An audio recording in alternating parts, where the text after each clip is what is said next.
શરૂઆત સુરતના એક પીએસઆઈના સ્ટેટમેન્ટથી કરીએ. પીએસઆઈ ઉર્વશી એક કાર્યક્રમમાં ગયા. પાટીદાર સમાજનો કાર્યક્રમ હતો. સામાજિક કાર્યક્રમમાં એ વર્દી પહેરીને ગયેલા હતા. પોલીસના યુનિફોર્મમાં હતા અને પછી એ સમાજની વાત કરી રહ્યા હતા. પોલીસના યુનિફોર્મમાં જ્યારે વ્યક્તિ પોલીસિંગની પોતાની જર્નીની કારકિર્દીની વાતો કરે છે ત્યારે બહુ જ બધા લોકો એને બહુ વાંધાની રીતે નથી લેતા. પણ જ્યારે તમે પોલીસના યુનિફોર્મમાં છો ત્યારે તમે કોઈ એક સમાજના દીકરી નથી. એ ગુજરાત પોલીસનું યુનિફોર્મ છે.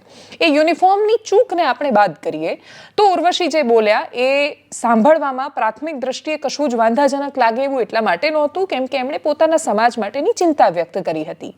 એ સાદા ડ્રેસમાં એમણે કરી હોત તો કદાચ એ વધારે શોભાયમાન લાગતું. પણ છતાંય એમણે જે વાત કરી એ મુદ્દાની વાત કરીએ. ઉર્વશીએ કહ્યું એ સરથાણા પોલીસ સ્ટેશનમાં પીએસઆઈ તરીકે લાગ્યા છે. હમણાં જ એમની નોકરીની શરૂઆત થઈ છે.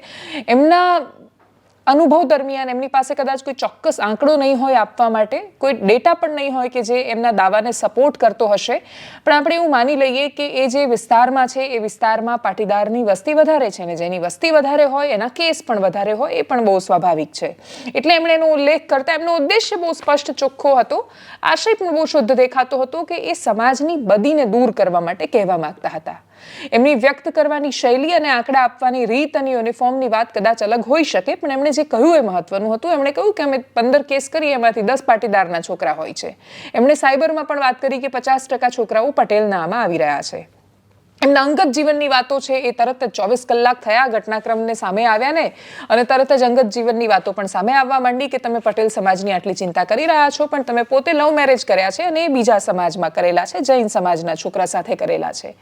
આ ચર્ચાઓ ચાલી રહી હતી. એ બધાની વચ્ચે ગોપાલ ઇટાલિયા, આમ આદમી પાર્ટીના પૂર્વ પ્રદેશ અધ્યક્ષ, એમનો પણ વિડીયો સામે આવ્યો અને એમણે પોલીસ પર એ સવાલો કર્યા જે પોલીસ ઇગ્નોર કરી શકે એમ નથી. એ પ્રશ્નોને પોલીસ જ્યારે વાત કરે છે દારૂ પીને મળતા માણસોની, પોલીસ એ નથી કહી શકતી કે દારૂ આવી ક્યાંથી રહ્યો છે, કોણ છે જે છાવરી રહ્યું છે, કોણ છે કે જે સાયબર અપરાધીથી માંડીને ખૂબ ગંભીર ગુનાના અપરાધીઓને પણ છાવરે છે, કોણ છે કે જે સતત અસંવેદનશીલ બનતું જઈ રહ્યું છે, કોણ છે કે જે ગુનેગારોને બેફામ કરતું જઈ રહ્યું છે. પોલીસ આ જવાબ આપી શકે એમ નથી અને એમાંય જે પોતે 10-12 મહિનાથી નોકરી કરતા હોય એ પીએસઆઈ એ વાતનો જવાબ આપી શકશે એ અપેક્ષા વધારે પડતી છે. ઉર્વશીના આશયને આપણે જો ધ્યાનમાં રાખીએ તો એ સ્પષ્ટ રીતે દેખાઈ રહ્યું છે કે સમાજની બદીઓ તરફ ધ્યાન દોરી રહ્યા છે ને એમને જે સમજાયું એના પર ધ્યાન દોરી રહ્યા છે. અને એટલે જ ઉર્વશીને અપરાધિક શ્રેણીમાં મૂકી દેવાથી કે માત્ર એમણે કોઈ સમાજને બદનામ કરવા માટે આ કહ્યું એ કહેવું એટલા માટે અતિશયોક્તિ રહેશે કેમ કે એ સમાજમાં જન્મ્યા છે, વર્ષો સુધી રહ્યા છે. એક છોકરી લગ્ન બીજા સમાજમાં કરે છે એનાથી એ સમાજ જે જ્યાં એ જન્મી, જ્યાં એ રહી, જે પરિવારમાં ઉછરી એની સાથેનો સંબંધ એનો ઓછો નથી થઈ જતો. એ દીકરી તો એ જ સમાજની રહેવાની છે. આખી જિંદગી જીવશે ત્યાં સુધી એ સમાજની દીકરી રહેશે. એના સંતાનો છે એ કદાચ બીજા સમાજના વારસદારો બની શકે આપણી પિતૃસત્તાક વ્યવસ્થામાં, પણ એ છોકરી તો એ સમાજની છોકરી રહેવાની છે. એટલે ઉર્વશીએ જે ચિંતા વ્યક્ત કરી એનો સંપૂર્ણ આધારિત, એ ડેટા આધારિત એટલે નહીં હોય કેમ કે તમે જ્યારે આખા સુરતના અપરાધો જોશો તો આખા સુરતમાં થતા અપરાધોમાં પાટીદારો પહેલા નંબર પર નહીં હોય.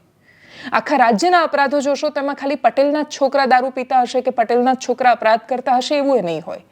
સમસ્યા દરેક સમાજની છે. જે વ્યક્તિ જે સમાજના કાર્યક્રમમાં જાય એ સમાજના સુધાર માટે પ્રયત્ન કરે. એટલે ઉર્વશીએ પોતાના સમાજના પોતાના મુદ્દા વિશે વાત કરી.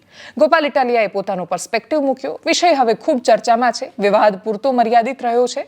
એમાં બાકીની પણ ઘણી બધી વાતો હતી કે જે છોકરીએ કહી હતી, જે એણે પોતે અનુભવી. એમાં છોકરીએ એક વાત એ પણ કહી હતી કે છોકરીને કરિયાવરમાં શિક્ષણ આપજો, ભણાવજો એને. ભણાવવું શું કામ જરૂરી છે એ વિષય પર પણ વાત આગળ કહેવી છે. પણ સૌથી પહેલા ઉર્વશી મેંદપરા, સરથાણા પોલીસ સ્ટેશનના પીએસઆઈ, કે જે સૌથી પહેલા એક વાત ચૂક્યા કે પોલીસના યુનિફોર્મમાં એ સમાજના કાર્યક્રમમાં જઈને ખાલી સમાજની વાત કરી.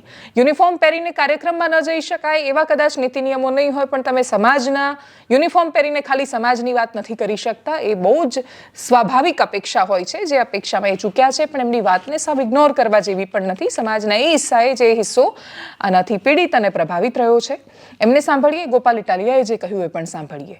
તમે લોકો રાત્રે મારામાં, હું તમને સરથાણા પોલીસ સ્ટેશનની વાત કરું, સાંજે અમે લોકોનું કામ છે કે સૌથી વધારે નશાની હાલતમાં હોય એમના કેસ કરવા. એટલે અમે અમારા ટાર્ગેટ ઉપર નીકળતા હોય છે કે આટલા કેસ આજે કરવાના છે. એમાંથી 15 છોકરા લાવ્યા હોય એમાંથી 10 છોકરા પટેલ સમાજના હોય છે. મને જોઈને બહુ દુઃખ થાય છે કે અને પછી તમે હાથ જોડો છો આવીને કે સાહેબ તમે તો પટેલ છો, તમે તો સમજો. કોઈ પણની ભલામણ આવે પણ મારા પટેલ સમાજને તમારે છોડવાનો નથી. એક રાત ઈ અંદર લોકઅપમાં રહેશે ને તો એને ખ્યાલ આવશે કે આ વસ્તુ ન કરાય. પણ સમાજને જ્ઞાન શું કામ આપો છો? કેમ કે આપણે કાચના ઘરમાં રહીએ છીએ. સરકારી માણસોની એટલી હિંમત નથી કે ગમે તેવું અધમમાં અધમ, જૂઠમાં જૂઠ, હળાહળ અધમ કૃત્ય થતું હોય તો પણ પોતાના ઉપરી અધિકારીને ધ્યાન દોરી શકે, સૂચન આપી શકે, રોકી શકે એવી ઓકાત ગુજરાતના એક પણ સરકારી માણસમાં નથી.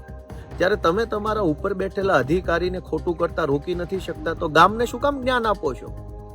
લોકો જીવે છે પોતાની રીતે, સારું છે, ખરાબ છે, નથી બરાબર, એ બધું લોકો જોઈ લેશે પોતાનું, સમાજ જોઈ લેશે પોતાનું, સમાજના આગેવાનો છે, સમાજનું નેતૃત્વ કરનારા લોકો છે એ જોઈ લેશે. સરકારી માણસોએ ક્યાં જ્ઞાન આપવાની જરૂર છે સમાજને?